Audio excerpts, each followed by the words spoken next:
जय हिंद दोस्तों। आप सभी का अपने चैनल K95 एग्जाम में स्वागत है। हमारा टॉपिक चल रहा था दोस्तों पॉलिटी, यानी आपका संविधान से संबंधित टॉपिक चल रहा था। जो आज का लेक्चर होगा दोस्तों, आज का लेक्चर है आपका जिला प्रशासन। आज का टॉपिक है जिला प्रशासन, स्थानीय निकाय होगा तथा पंचायती राज संस्थाएं। और जो पंचायती राज संस्थाएं दोस्तों, ये बेहद ही महत्वपूर्ण टॉपिक है आज का।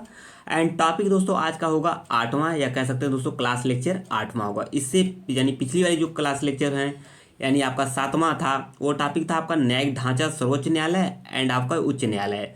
तो उसे जरूर देखिएगा। आइए स्टार्ट करते हैं आज के पंचायती राज संस्थान से जो भी महत्वपूर्ण फैक्ट बनते हैं यूपी टेपीएससी पेट एग्जाम 2018 के 2023 के एग्जाम के पॉइंट ऑफ व्यू से, आइए उसे कवर करते हैं। आज के इस लेक्चर में कंप्लीट कर लेंगे एंड आपका कुछ विविध के कुछ महत्वपूर्ण तथ्य होंगे, उसे भी आज के ही लेक्चर में देखेंगे। तो आप मित्र वीडियो के लास्ट तक बने रहेंगे।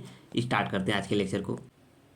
पहला तथ्य दोस्तों, भारतीय संविधान के 73वें संविधान संशोधन अधिनियम 1992 द्वारा पंचायती राज को संवैधानिक दर्जा प्रदान किया गया था। ये तथ्य अति महत्वपूर्ण होगा, यानी कि यूपी टेपीएससी पेट एग्जाम 2023 के एग्जाम के पॉइंट ऑफ व्यू से महत्वपूर्ण होगा। हर एग्जाम में यह प्रश्न बना हुआ है।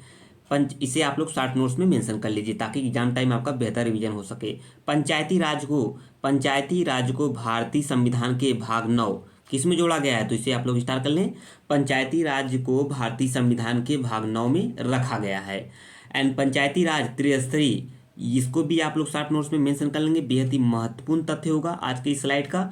यानी कि पंचायती राज कैसी है दोस्तों, त्रिस्तरीय है। कि कौन से त्रिस्तरीय, इसमें ग्राम पंचायत होता है एंड क्षेत्र पंचायत होता है तथा जिला पंचायत होता है। एक बार पुनः हम लोग देख लेंगे क्योंकि ये तथ्य महत्वपूर्ण है, एग्जाम में बन सकता है जो यूपी टेपीएससी पेट एग्जाम होने हैं। पंचायती राज त्रिस्तरीय है, कौन कौन से, ग्राम पंचायत है एंड क्षेत्र पंचायत है एंड जिला पंचायत है। तो आइए आगे बढ़ते हैं, अगले तथ्य की तरफ हम लोग मूव करेंगे। जितने भी तथ्य होंगे दोस्तों मेरे द्वारा जो स्टार कराए चले जा रहे हैं, उसे आप लोग शॉर्ट नोट्स में मेंशन करते चलेंगे ताकि एग्जाम टाइम आपका बेहतर रिवीजन हो सके। इसीलिए आपको इस तरीके से शॉर्ट नोट्स बनवाया जा रहा है मेरे द्वारा। एंड संपूर्ण लेक्चर का नोट्स तो आपके साथ सामने है ही, यहाँ से भी आप लोग बना ही सकते हैं अदर एग्जाम की तैयारी करने के लिए। साथ ही साथ एकदम शॉर्ट नोट जिसे कहते हैं दोस्तों, exam oriented topic short notes, उसे आपको स्टार कराया जा रहा है तथ्यों को। अगर आप लोग उतना ही पढ़ लेते हैं दोस्तों तो भी आपका एग्जाम में अच्छा खासा नंबर आएगा। तो बिल्कुल चैनल को फॉलो करें K95 एग्जाम को दोस्तों।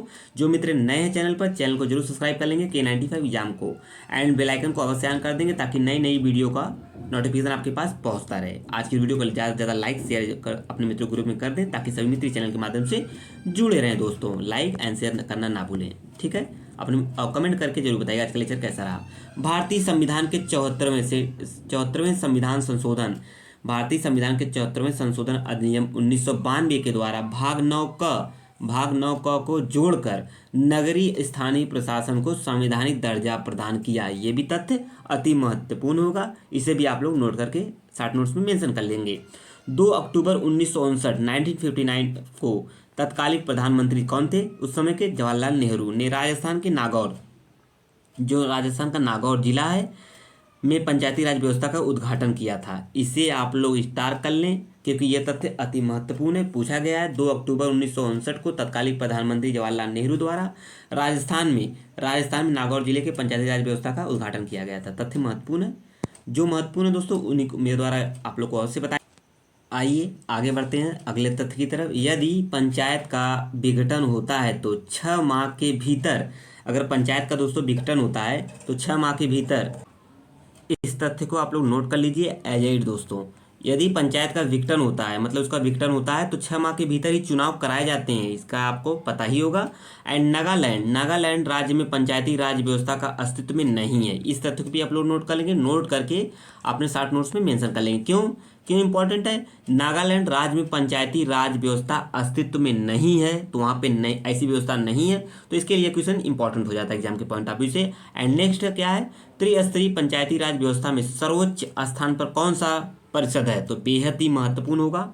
चाहे अब आपका एग्जाम यूपी टेपीएससी पेट हो या दोस्तों अदर्स एग्जाम हो या आपका आरओ हो एंड अन्य एग्जाम हो या अपकमिंग एग्जाम हो दोस्तों, सभी एग्जाम के पॉइंट ऑफ व्यू से महत्वपूर्ण यह लेक्चर होगा।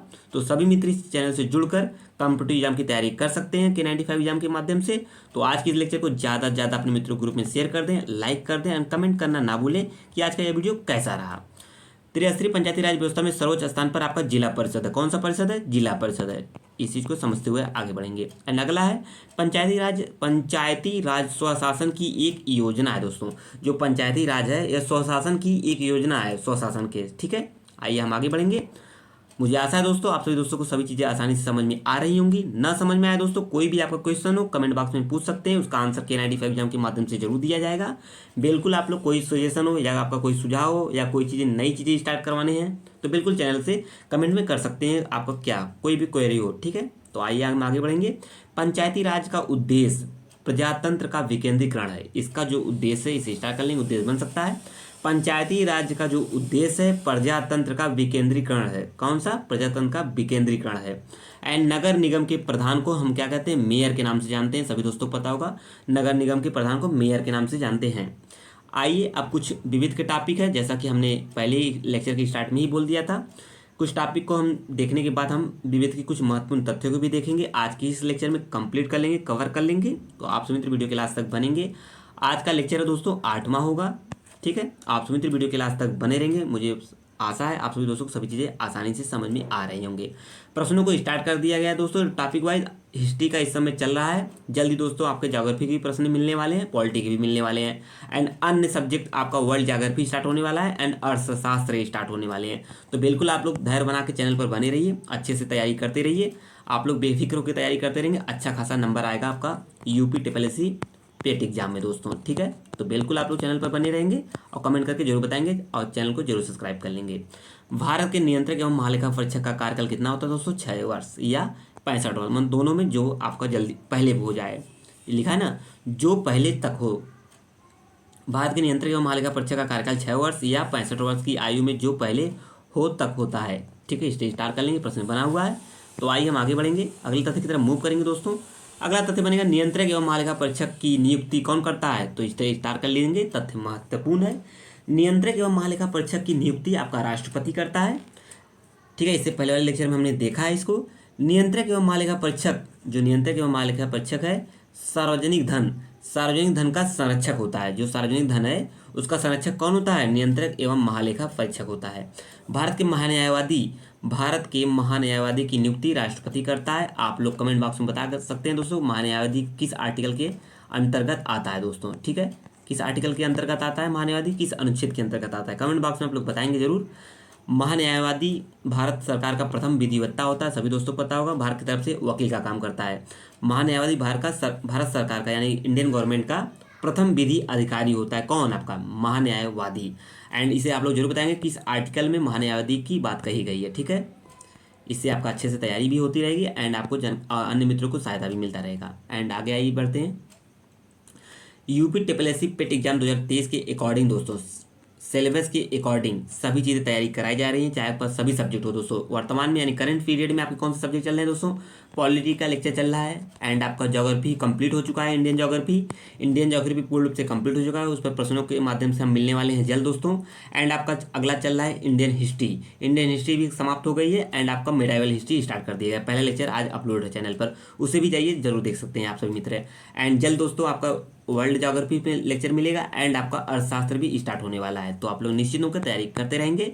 महान्यायवादी संसद की कार्यवाही में भाग ले सकता है। जो न्यायवादी स्टार्ट कर लेंगे तथ्य बन सकता है। देखिए क्वेश्चन आने हैं दोस्तों 5 ही, तो इसमें कंफर्म नहीं है कहाँ से कौन से टॉपिक से प्रश्न आने हैं। तो टॉपिक आपका सिलेबस में मेंशन कर दिया गया है, उसी के अकॉर्डिंग हम सभी मित्र लेक्चर को कंप्लीट कर रहे हैं। तो आपको किस एग्जाम में कहाँ से किस फैक्ट से या कह सकते हैं किस टॉपिक से कितना प्रश्न उठ जाए, तो मैक्सिमम जो तथ्य हैं महत्वपूर्ण है मेरे द्वारा उसे स्टार कराया जा रहा है, ताकि आप लोग शॉर्ट नोट्स बना लें और एग्जाम टाइम का बेहतर रिवीजन कर लें, ताकि आपका 5 नंबर आसानी से मिल जाए। मेरा यही उद्देश्य है दोस्तों। इसको आप लोग फुलफिल करिए और तैयारी करते रहिए, चैनल के साथ जुड़े रहेंगे लास्ट तक। ठीक है दोस्तों, और आपको खुद ही बेनिफिट मिलेगा आप लोग जब एग्जाम दे के निकलेंगे। महान्यायवादी संसद की कार्यवाही में भाग ले सकता है परंतु यानी तथा बोल भी सकता है परंतु मत नहीं दे सकता। कौन? आपका महान्यायवादी। इसका यही खास बात है दोस्तों, ये सभी कार्रवाइयों में भाग ले सकता है परंतु मत अपना निर्णायक मत नहीं दे सकता। चुनाव आयोग एक अस्थायी दोस्तों, यह महत्वपूर्ण तथ्य होगा। चुनाव जो आयोग है एक स्थायी संवैधानिक संस्था है। कौन? आपका चुनाव आयोग एक स्थायी संवैधानिक बॉडी है। इस चीज़ को हमेशा जानते रहेंगे और यह तथ्य हर एग्जामों में बना हुआ है, तो सभी एग्जाम के पॉइंट ऑफ व्यू से महत्वपूर्ण होगा। आइए हम आगे बढ़ेंगे।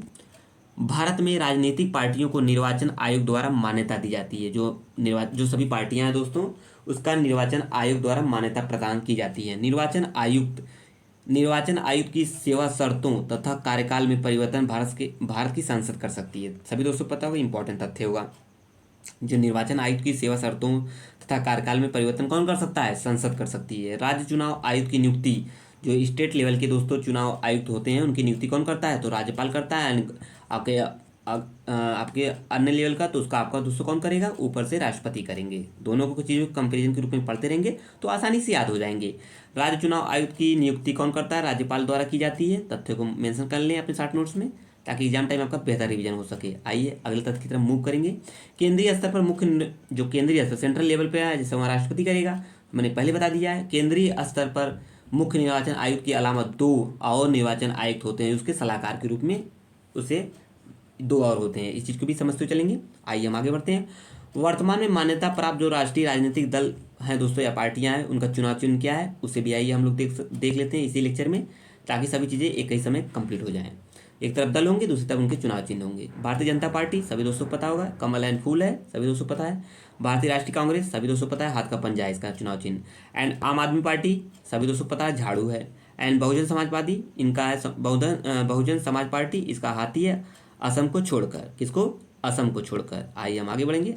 अगला है दोस्तों मार्क्सवादी कम्युनिस्ट पार्टी, ये हसिया है, हथौड़ा है और तारा है। नेशनल पीपल पार्टी, ये इनकी पुस्तक किताबें हैं। ठीक है, ये रहे कुछ चुनाव चिन्ह पार्टियों के। आइए हम आगे बढ़ेंगे, अगले तथ्य की तरफ मूव करेंगे दोस्तों। अगला तथ्य क्या बनेगा एग्जाम के पॉइंट ऑफ व्यू से, उसे भी मेंशन करते हुए चलेंगे। चुनाव आयोग ने समाजवादी पार्टी को राज्य स्तरीय पार्टी के रूप में मान्यता दी है। कौन? आपको चुनाव आयोग देता है। ठीक है, इसे आप लोग स्टार्ट कर लेंगे। एंड चुनाव का अधीक्षण, निर्देशन और संचालन तथा निर्वाचन सूची की तैयारी करना चुनाव आयोग के कार्यों में शामिल है। इतना तो इसके कार्य के अंतर्गत आता है। एंड अगला तथ्य बनेगा, मुख्य निर्वाचन आयुक्त को साबित कदाचार या असमर्थता के आधार पर हटाए जाने के लिए संसद के प्रत्येक सदन द्वारा अपनी कुल सदस्य संख्या का, जो अपनी कुल सदस्य संख्या का कितना?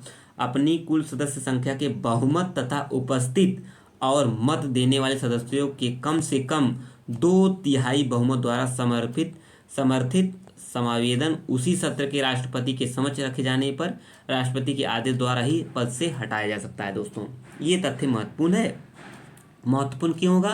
क्योंकि मुख्य जो निर्वाचन आयुक्त हैं उनको साबित एंड कदाचार या असमर्थता के आधार पर ही हटाया जा सकता है।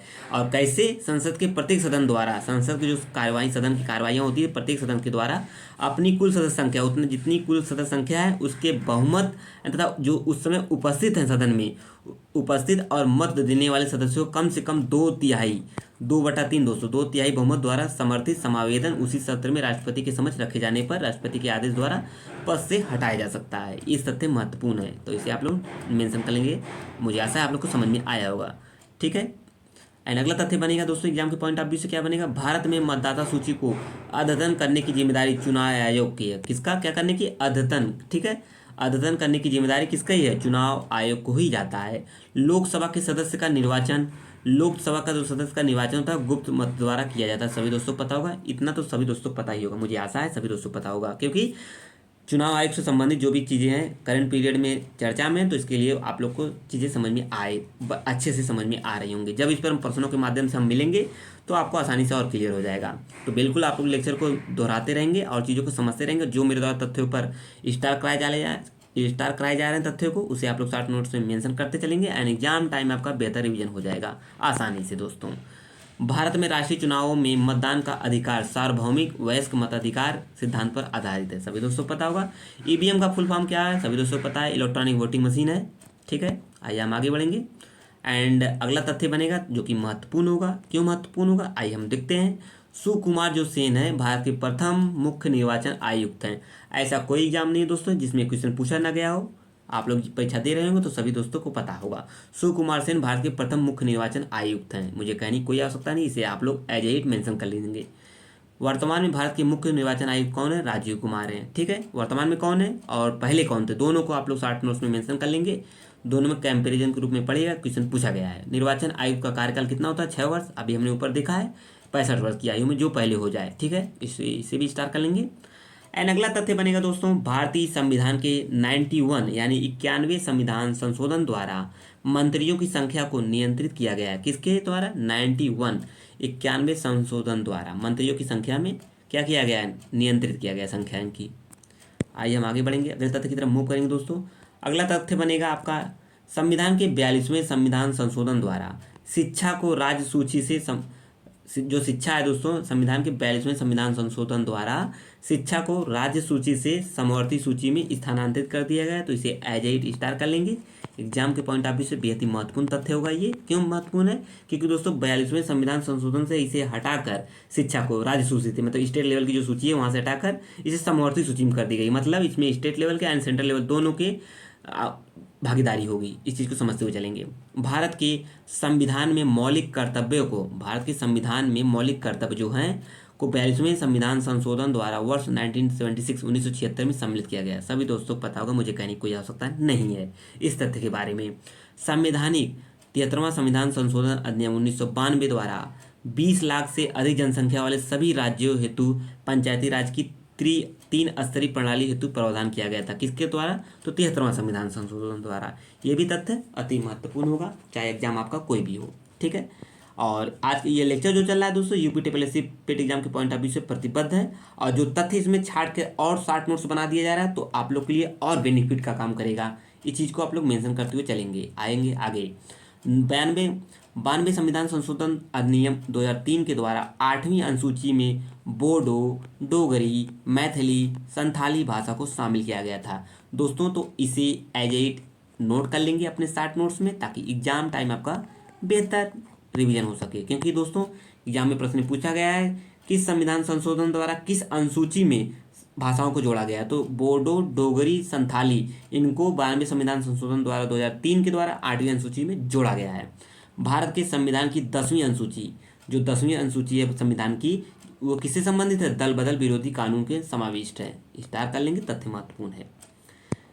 आप लोग इस लेक्चर को ज़्यादा से ज़्यादा अपने मित्रों ग्रुप में शेयर कर देंगे, ताकि सभी मित्रों को पता चल सके कि यूपी टीपीएससी पेट की 0 लेवल से क्लासेस स्टार्ट हैं, मतलब topic wise and UP TPSC pet exam के सिलेबस के अकॉर्डिंग सभी चीज़ों को कंप्लीट कराया जा रहा है विथ एमसीक्यूज के माध्यम से। एंड प्रीवियस क्वेश्चन पेपर को जल्द एनालिसिस कराने की तैयारी की जा रही है दोस्तों। तो बिल्कुल आप लोग निश्चित होकर तैयारी करते रहेंगे।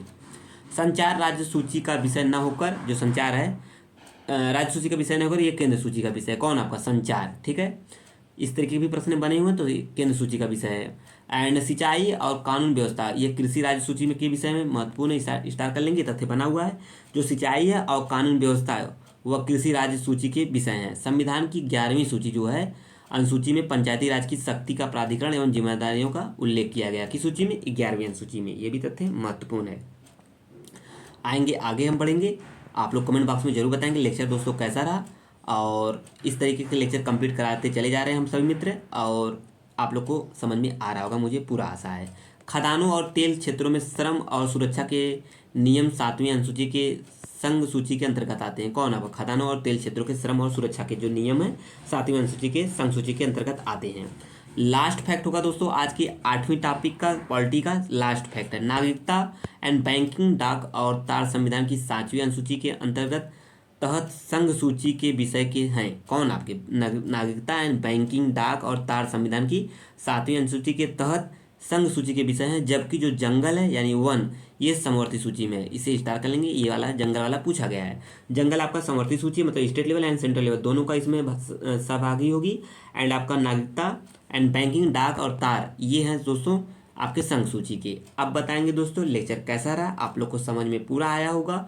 जो चीज़ें समझ में ना आए कमेंट बॉक्स में आप लोग बेझिझक कमेंट करेंगे जरूर, उसका आंसर K95 एग्जाम के माध्यम से जरूर दिया जाएगा। अब मिलेंगे नेक्स्ट लेक्चर में अगले टॉपिक में, तब तक आप सभी का बहुत बहुत धन्यवाद।